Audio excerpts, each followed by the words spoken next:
into this track day truly wanting to learn the car and enjoy the car, and just so happened I was able to do ride-alongs with other people.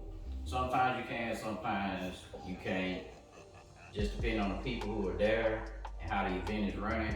But I got the chance to do a ride-along with other experienced drivers. I rode a driver who drives a Porsche GC3, a 350Z race car, and my tuner who tunes my G35. I got to ride along with all of them. But what I never got a chance to do is drive the same car as them. This time I was able to do that with my own personal car. My tuner, he has well over 100, probably 200 track days by now, from working with the place he works at. And I finally got him to get in the car and take a drive. So I want to see how closely did I match up with him, his lines, and what they were doing on track versus me as an amateur with less than 5 track days. But at the same time, I got like 100 autocross days. Some stuff correlates and translates over to track days and vice versa. I just view autocross as a slow track day and track day as a fast autocross day. But we're gonna get into the video. I'm gonna let y'all see the side by side of the lap. And then after that, I'm gonna show you an overview of the laps with just the GPS dots moving around the track. You'll be able to see where we was in front of each other, where we was behind each other a lot easier than looking out of the camera view. But unofficially, on one of my laps that I timed, because I went live on that day also, so I could let some of my Facebook people see. But I did an unofficial 1 minute and 13 lap.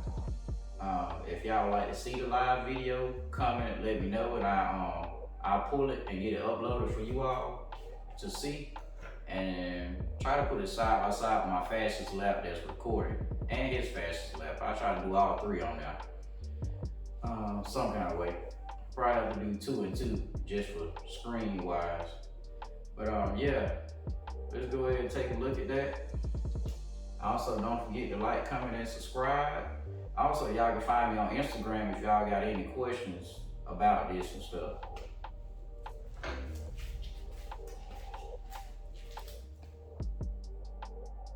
Brake system.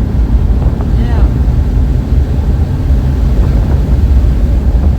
Like a lot.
All right, y'all, we're gonna go over the 2 laps in the overhead view. The numbers in the color, that's the mile per hour that we're traveling. I am the white dot and he's the blue dot. So we're gonna start, and you're gonna notice I actually crossed the start line at a faster speed and got through that first turn first, and put out a little distance on them.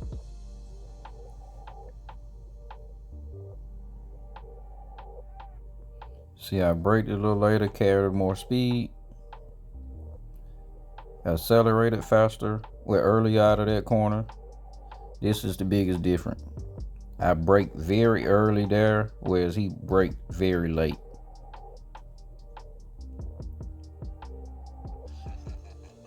Pretty much neck and neck here. I accelerate a little bit first, and he late braked again and got in front. If you go back and watch that part of the video, you'll see how he kind of got a little squirrely in that curve, and I stayed smooth, which gave me the advantage. Same thing here. I stayed smooth. We took a slightly different line. He cut in earlier. I hung out wide later so I can get on the gas and stay on the gas longer. But I actually braked later here than he did. So that's how I was able to catch up. And hung out a little wide, and I got on the throttle faster and finished the lap just a tad faster. Literally some tenths faster than he did.